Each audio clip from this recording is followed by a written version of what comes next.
এ শুভেন্দু অধিকারী, ওরে এর বাচ্চা খানকির ছেলে, ছড়াটা যখন নিয়েছিল বানটা কোথায়?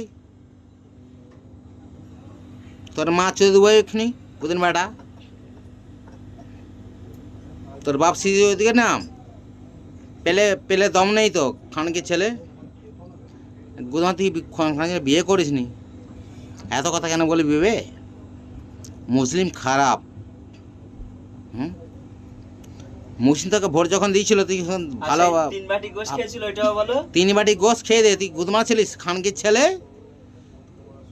তোর মায়ের কচকচি খেলবো আমি একদম, তুই আমার চিনিস? আমি মহা খানকির ছেলে, দরওয়ালা,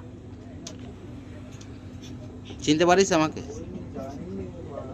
খানকির ছেলে তমলুকে বাড়িবে তোর পুরো